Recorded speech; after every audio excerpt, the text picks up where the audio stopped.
Stop le vaisseau maintenant. Voilà. Quoi? Vous vous foutez de moi, il y a l'autre taré qui a un cul qui sont sous nous. On se les fait en off, on les retournera demain aussi. Ok. Putain, vous allez faire une gigaton pour faire 2-3 heures. Oh, je vous aime, les gars. On a toujours voulu faire de la fiction, on a toujours aimé la fantasy, la science-fiction, tout ça.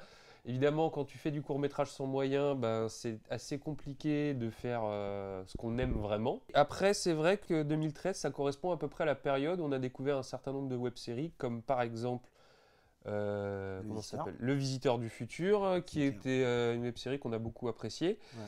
Et qui nous a fait nous dire qu'effectivement, y a peut-être moyen quand même de faire des choses pas trop onéreuses et de se faire plaisir. Tu gardes la réplique telle quelle. Avec la torpille. Avec la torpille. L'air de dire, t'as un bouton avec une torpille devant les yeux et tu nous demandes où est le bouton, tu vois. Il y a un peu un côté, voilà, t'es débile, tu vois. C'est le bouton avec la torpille. Oh, pas non plus. Non mais ouais.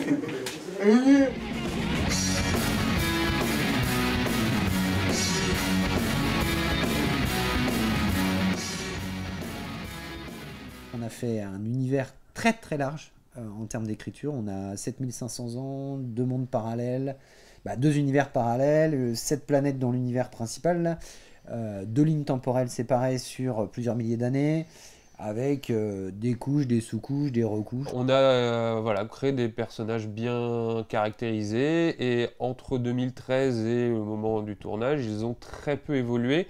En fait, la principale phase d'évolution entre l'écriture, la création des personnages et ce qu'ils vont être au final, c'est vraiment les comédiens qui ont pris en main les personnages et qui les ont un petit peu réadaptés à leur sauce. Bonjour, je suis Julie Victor, je suis comédienne. J'ai 14 ans et demi et je fais du théâtre et du cinéma et aussi des séries françaises. C'est là où c'est moins drôle. Non, je rigole. Bon, on arrête de jouer les filles de cours d'école là et on reprend depuis le début. Donc toi machin là tu t'appellerais Thierry, c'est ça? Et tu viendrais de la planète Terre? C'est ça. Et tu me dis que tu te serais endormi après avoir terminé une partie avec des masses d'effets? Mass Effect. Hein? Une partie de Mass Effect, un RPG. RPG? Un jeu vidéo, putain! Non. Alors le rôle de Kera, c'est un peu une warrior de l'espace. C'est une nana qui sait tout, qui a tout under control, qui dirige un peu ce monde de mecs. C'est pas facile hein, d'être la seule nana dans un univers de mecs, mais justement il faut un peu de balls, un peu de couilles, comme on dit en français. Et c'est bien de jouer des femmes qui ont des couilles. Toi, c'est des trucs assez agressifs. Mais qu'est-ce qu'on s'en fout, il est enfermé. Que ce soit lui ou pas, c'est pareil. Et puis franchement, s'il a été remplacé, ça peut pas être pire. Bon bah du coup, go. Hein, tu prépares un nouveau, on y va. Tu vois, tu relances à chaque fois, t'essaies de mettre un peu de violence dans cette petite partie. Exactement. Bon, vous croyez que c'est lui ou pas? Franchement, là, moi j'ai un doute.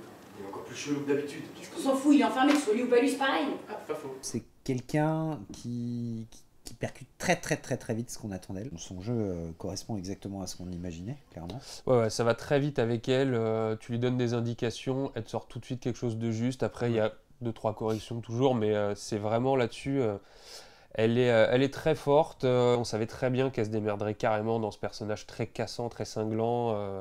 Elle est très douée là-dessus. Ah, c'est quand même toi qui l'as construit cette putain de machine. Ou alors c'est moi qui n'ai encore rien compris. Oui, c'est moi qui l'ai conçu. Et alors? Bah alors c'est compliqué. Voilà, c'est la technologie haute technologie. Vas-y, reprends. Alors salut, je m'appelle Dan Ménache. Ménache Dan donc. Et pour être pas tout à fait pompeux, avant Zeppelin Star, j'avais rien fait. Voilà, c'est ma première expérience et c'était fantastique. J'ai atterri dans cette série parce que j'ai une copine qui s'appelle Julie Victor, avec qui j'ai travaillé il y a 10 ans dans un spectacle musical, qui m'a appelé un jour, qui m'a dit il y a des frères réalisateurs qui, pour un projet fou, qui cherchent des comédiens et ce serait cool que tu les rencontres. Donc c'est grâce à elle ou à cause d'elle, je sais pas. Enfin ça vous jugerez par vous-même. Voilà. Notre ami Carlo, donc le scientifique fou, drogué, instable, taré, sympathique et un petit peu chochotte, on va dire. On le connaissait pas avant. Ouais, mais c'est une sacrée surprise. Et lui, pour le coup, on tenait beaucoup au rôle de Carlo. Maintenant, c'est vrai que je pense que dans la série, il a vraiment pris une très grosse importance au final, même si on n'a pas changé les dialogues, de par l'interprétation de Dan, parce que Dan donne une ampleur au personnage. Il a une capacité, on va dire, il a un éventail qui est extrêmement large. Il part tellement en cacahuète à une vitesse complètement hallucinante que c'est assez impressionnant. Un temps record, faut que tu m'enchaînes direct du coup, pour pas que j'ai le blanc, non? Ouais, Un temps record, Serge, tu vois? Dès que j'ai fini. Mais attends, mais tu dis bien sûr ou pas? Non, mais dis. Ah, ouais. Si, laisse son bien bien sûr. sûr, tu reprends direct sur son Après, bien sûr, ok? Bien sûr. Non, mais en fait, c'est pas tout. Voilà, c'est ça. On va y être? Et donc Sherlock Holmes, c'est le double de Carlo. Il n'est pas forcément très éloigné du coup, parce que c'est aussi un personnage très intello, qui avait énormément de textes théoriques, des phrases que j'aurais jamais formulées, voilà, des phrases que j'ai eu beaucoup de mal à apprendre. En vérité, j'ai jamais compris les personnages que je jouais.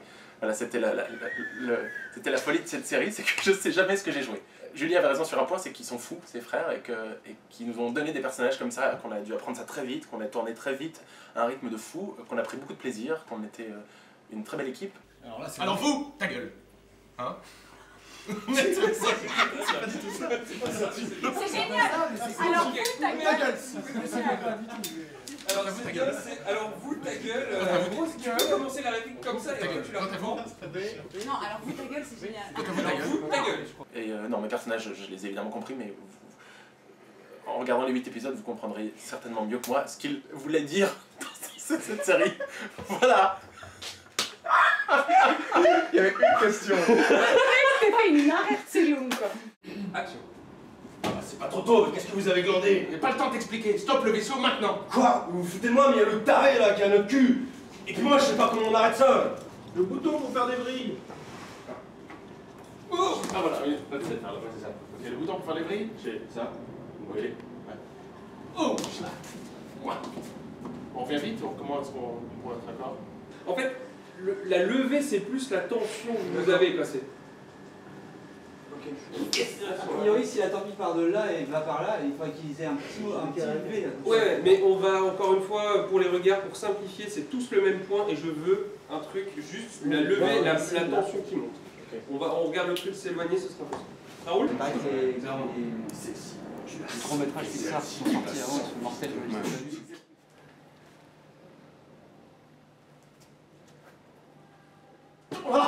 Ok, on repart dans l'autre sens, faut surtout pas rester Et ce qui nous permet tout de suite d'arriver au personnage du double de notre dimension, qui est le personnage de Thierry. Thierry Bonneau. Alors attends, Thierry 2 secondes, j'ai besoin d'un accessoire.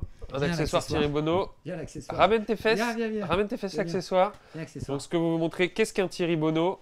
C'est ça. C'est ça. Descends ta petite tête, range ta Descends. bière. Regarde, Voilà. Donc, Thierry Bonneau. voilà. Bonjour. Bonjour. Voilà. C'est ça, Thierry Bonneau. Tu peux C'est sortir bon, maintenant. merci. Attends. Allez, s'il te va-t'en. plaît. Si, va-t'en. Allez.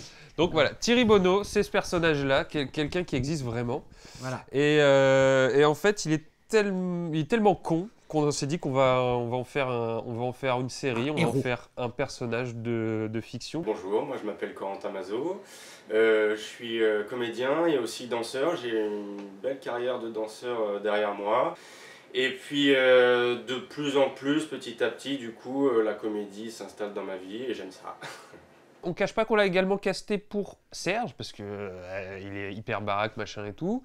Mais on est bien content de notre choix de casting tel qu'il est aujourd'hui, de l'avoir pris en Thierry, voilà, cette espèce de fragilité, de connerie, de mec dépassé qui comprend rien où il est, machin. On a eu quelques difficultés à le faire ressembler à rien, c'est-à-dire qu'on a dû utiliser des artifices genre je te mets des t-shirts triple XL pour faire croire que tu ressembles à rien. Oui, parce qu'en fait il est aussi baraque que Alexis en vérité. Voilà. Mais derrière, avec une capacité de badassitude qui est assez importante. Quand tu paniques, t'as tendance à t'énerver, là c'est exactement ça. Là c'est une explosion, le mec tu sais très bien qu'il t'entend pas, et pourtant tu lui parles quand même. Voilà, donc tu gueules. Non, là en tout cas on la double tel qu'on avait tourné et ensuite on s'intéresse à ce série. Ouais, c'est une double mais pas double. Allez, pas mal pour toi. Ça marche? Ouais. Ok. 6-4A, non pas 6-4B, deuxième. Tu te fous de ma gueule, c'est ça? Tu vois mon doigt dessus du bouton? Je vais vous défoncer. Tu le sais ça que je vais vous défoncer? Arrête de t'énerver, putain, on s'excuse. Tu m'entends, du con? On s'excuse, alors calme-toi. Moi, du coup, j'ai essayé d'aborder ce personnage assez fermé. Et en même temps, il y a un moment donné où il pète complètement un câble parce qu'il comprend pas, parce qu'il se fait agresser, parce qu'il se fait taper, parce que c'est vraiment le souffre-douleur. Donc il y a eu trouver un petit peu de faiblesse et en même temps voilà, un gros pétage de câble à un moment donné. Vous me faites tous chier ici, je suis pas le commandant, moi je débarque. Je comprends rien, tout ce bordel, on est où là? Pourquoi il y a que des cinglés ici? Bon, on va dire toi.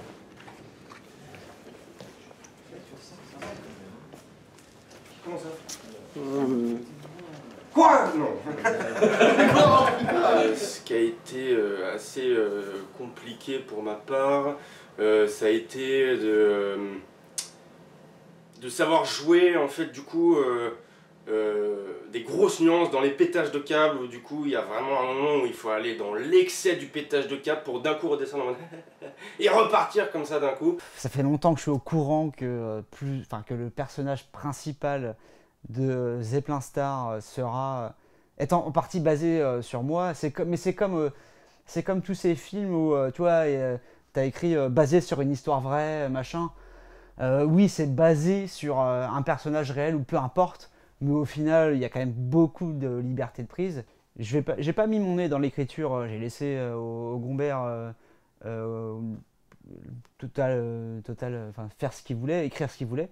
J'ai pas mis mon nez dedans, mais effectivement, pour moi, mais ça vaut peut-être pour toute la web-série, peut-être, c'est beaucoup trop sage et beaucoup trop... pas assez énervé, même si ça allait quand même déjà pas mal. Une petite... je sais pas, une énergie... peut-être le côté passionné, peut-être, je ne sais pas. Je pense que je l'aurais fait mieux que lui. Après, je dis ça, j'en suis pas sûr non plus, parce que bon, je suis pas comédien. Mais il lui manque un petit truc, peut-être des grosses couilles, je sais pas.